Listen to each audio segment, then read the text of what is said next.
A big congrats are in order, guys. Big congratulations. Don't mind me, I'm just a little zippy off of the coffee. And again, you can buy me coffee. The link is in the description, or you can support the cause and hit me on the Cash App as well.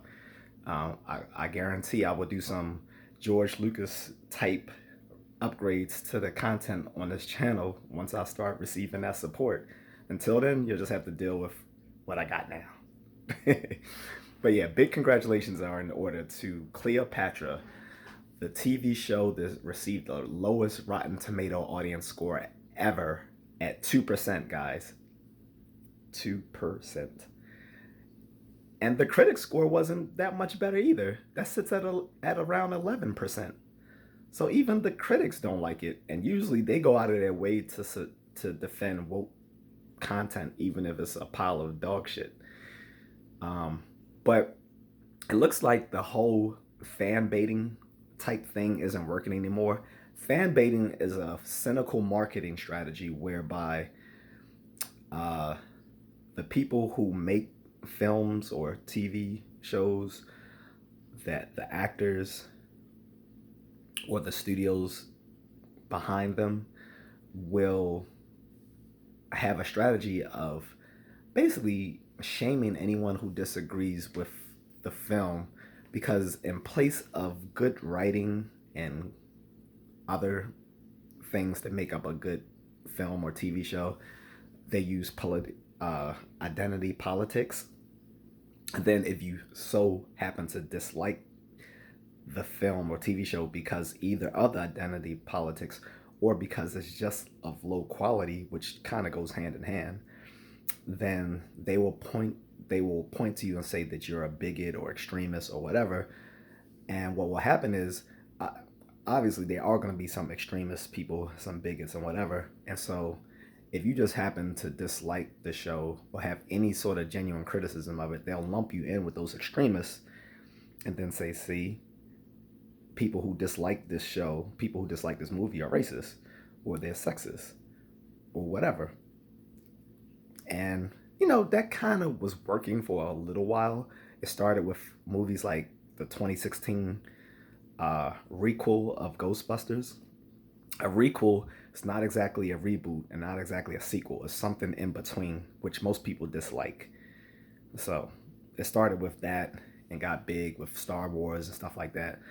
Disney was doing a lot of this sort of fan baiting with a lot of their content that people just didn't like, especially their live action remakes of their Disney classic cartoons. Um, and you see it now with Little Mermaid. But in any case, back to Cleopatra, I was hoping it was going to fail anyway because Jada Pinkett Smith made it.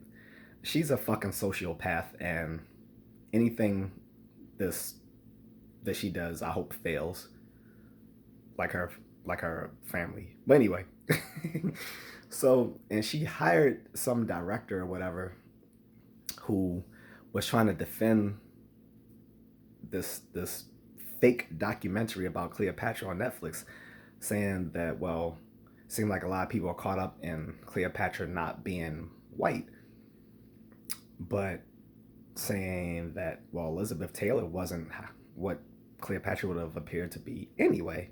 So her justification for making a knowingly false representation of Cleopatra and the whole Ptolemaic dynasty is that, well, if they whitewashed her, then we can blackwash her. That's not rational, okay? And we know what she was more or less. Like this, like, of any persons from antiquity, that means like ancient times, there's going to be some questions of their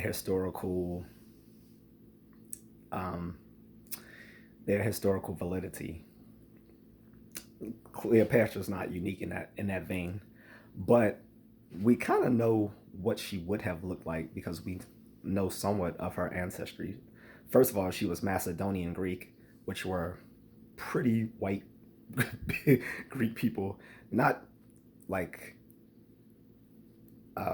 Northern European white, but Southern European white, and part of the Mediterranean world. So we know what Greeks look like, right? Some of us have been to their delis and sub shops. We know what Greeks look like. um, and she was the last of the line of the Ptolemaic dynasty, which started with Ptolemy the First, who was, I believe, Alexander the Great's general, who took over and ruled Egypt after Alexander the Great died. And he had a whole line ascending from him that became the Ptolemaic dynasty, which ended with Cleopatra because Rome conquered them. But there's this whole thing in Afrocentric points of view that ancient Egypt was run by black people, and Egyptians disagree with that vehemently. I dated an Egyptian woman, and she and her family definitely disliked that whole pro-black narrative that ancient Egypt was black and that it was later whitewashed by Europeans. That doesn't even make sense. The people there then and now are the same people now. The rulers have changed hands. They were the ancient Egyptians themselves. They were the Nubians, who were actual black African rulers from what would be now modern day Sudan and Ethiopia. But besides them, most of the rulers, if they weren't Egyptian, were white or Arab, because then later came the Ptolemaic dynasty of Macedonian Greek people. There was the Romans. There were so many others, like what, the Ottomans and so forth. But anyway, in any case, Cleopatra wasn't black, and no, she wasn't Northern European white either. But why make the same mistake twice just to prove a point? Especially in a documentary, it would be different if this was historical fiction. Then fine, have at it. People would still complain about it, but it would be different if it was historical fiction, and then the filmmakers could just say, well, we're taking artistic license with this.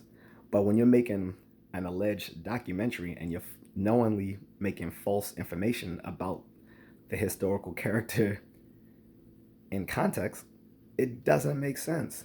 And it got lambasted.